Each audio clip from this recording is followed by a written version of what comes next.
mengangkat kisah misteri, ironis, dan tragis dari berbagai belahan dunia. Rakyat sadar salah memilah dan memilih siapa sebenarnya yang berhak melangkah berdiri menjadi pemimpin sejati reformasi. Salah memilih dan memilah. Lalu ucap mahasiswa dan pelajar hari ini sambil menatap dengan kegelisahan dan kemarahannya berucap, berdebah reformasi, berdebah reformasi, berdebah reformasi kalian. Assalamualaikum warahmatullahi wabarakatuh. Salam sejahtera untuk semua. Kembali lagi bersama saya Daeng Iwan dalam Kisah Gelap. Cuplikan video tadi merupakan puisi karya Firdaus Syam yang dibawakan rekan saya Nutaila Shihab dalam sebuah pementasan puisi di Taman Ismail Marzuki, Jakarta beberapa waktu lalu. Puisi tersebut berjudul Berdebah Reformasi. Nah, untuk tayangan kali ini, judul atau episode yang kita angkat juga sama, yaitu episode Berdebah Reformasi. Kita akan menayangkan apa saja sih hasil reformasi setelah 22 tahun lalu terjadi. Nah, untuk part 1 kali ini, kita akan melihat atau mengangkat bagaimana reformasi terjadi dan apa dampaknya hingga saat ini. Kemudian pentolan-pentolan aktivis 98 itu sekarang ini lagi ngapain? Dan apa tanggung jawab mereka terhadap reformasi yang mereka telah ikut andil saat itu? Yuk kita saksikan bersama-sama. Tapi sebelumnya, jangan lupa tekan tombol subscribe, like, komen, dan share sebanyak-banyaknya. Yuk kita nonton.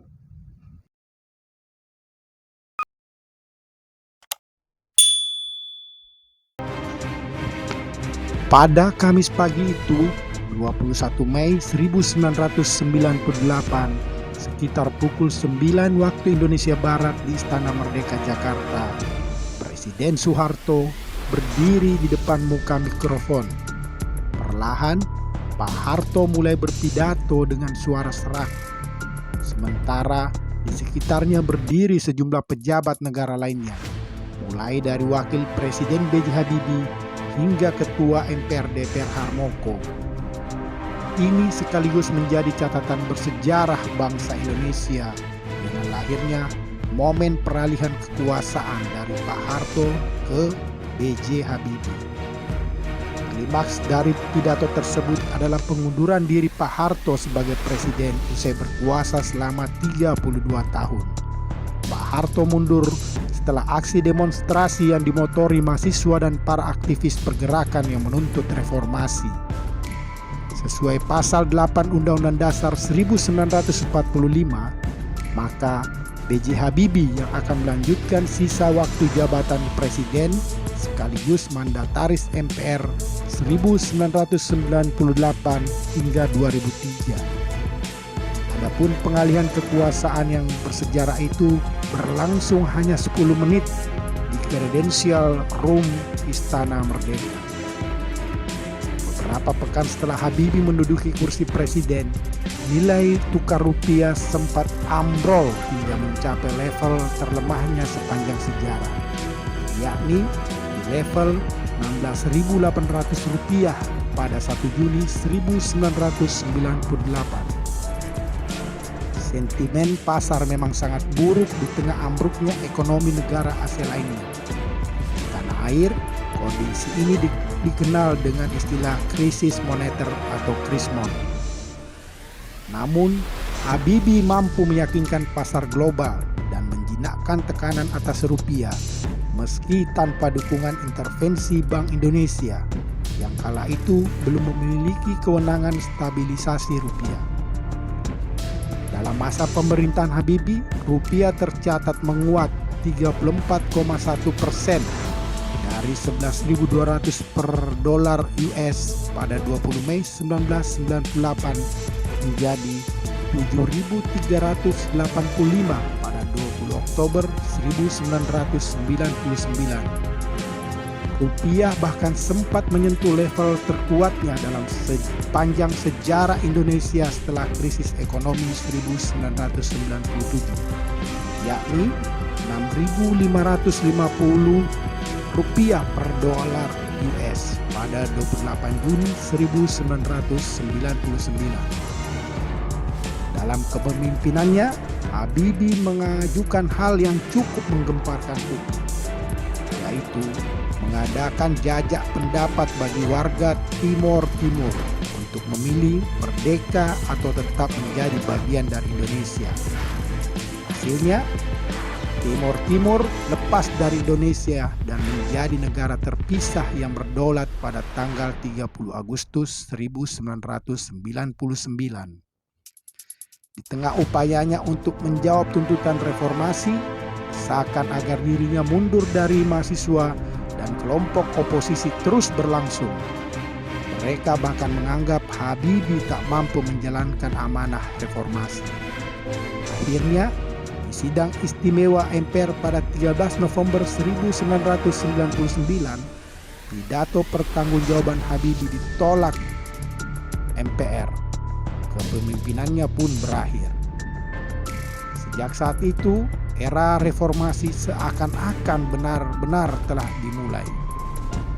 Pada 7 Juni 1999, pemilihan umum atau pemilu pertama era reformasi digelar. Sebanyak 48 partai politik pun menjadi kontestan pemilu.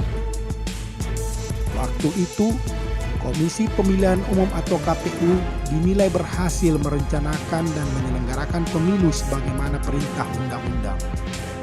Format politik dua partai dan satu golongan karya atau Golkar pada masa Orde Baru dibuang, menggantikan demokrasi yang multipartai.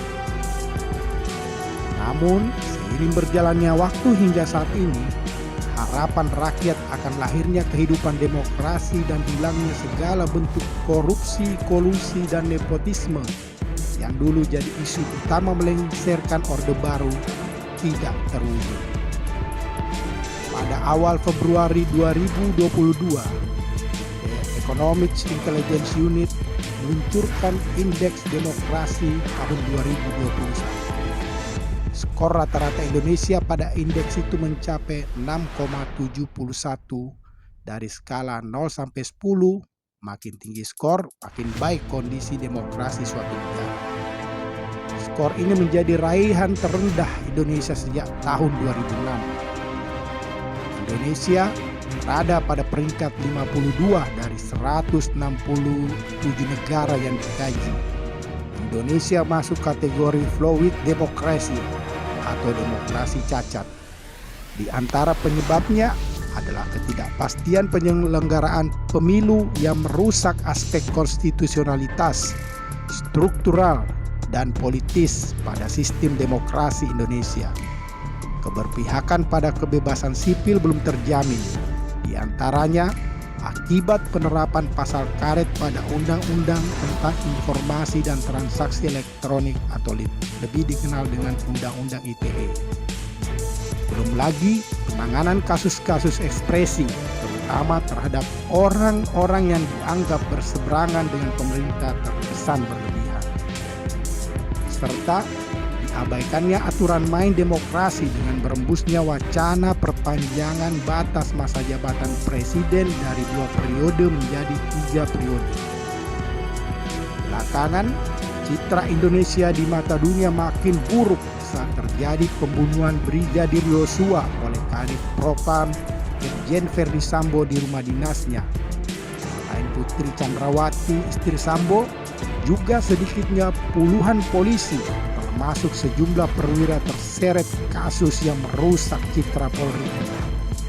Selain itu, Amerika Serikat juga menyorot pelanggaran HAM berat terkait kilometer 50. Dalam laporannya, 2021 Country Reports on Human Rights Practice Indonesia, kasus ini digolongkan dalam kasus dugaan pembunuhan di luar proses hukum yang tak diusut oleh aparat. Sementara untuk indeks persepsi korupsi 2021 pun parah. Berdasarkan data Transparansi Internasional, Indonesia ada di peringkat 96 dari 180 negara. Posisi Indonesia ada di bawah negara-negara Afrika seperti Ethiopia, Tanzania, dan Ghana. Lantas, kemana para pentolan gerakan reformasi 98 yang dulu terdepan melawan segala bentuk penindasan KKN dan memperjuangkan hak-hak buruh serta demokrasi saat rejim Orba masih berkuasa? Adian Napitupulu, merupakan pendiri Forum Kota atau Forkot, Masinton Pasaribu, aktivis Front Aksi Mahasiswa untuk Reformasi dan Demokrasi atau FAMRED, juga aktivis buruh, kini masih menjabat sebagai anggota DPR RI dari fraksi PDI Perjuangan. Keduanya kini tak selantang dulu lagi, bahkan terkadang sikapnya berlawanan dengan kelompok mahasiswa dan oposisi yang menyuarakan hak-hak demokrasi dan keadilan. Keduanya pun bungkam atas kasus Harun Masiku, rekan separtainya yang kini masih buronan KPK. Begitupun dengan Budiman Sujatmiko, deklarator Partai Rakyat Demokratik atau PRD, yang juga bergabung dalam PDIP. Suaranya nyaris tak terdengar lagi meski wacana perpanjangan masa jabatan presiden yang berpotensi menjadi otoritarian mengancam kehidupan demokrasi. Rekan Budiman, Desmond J. Mahesa saat ini masih menjabat anggota DPR RI dari fraksi Gerindra. Dulu dia dikenal giat di LBH Nusantara Jakarta, termasuk salah satu dari 9 korban penculikan di era reformasi.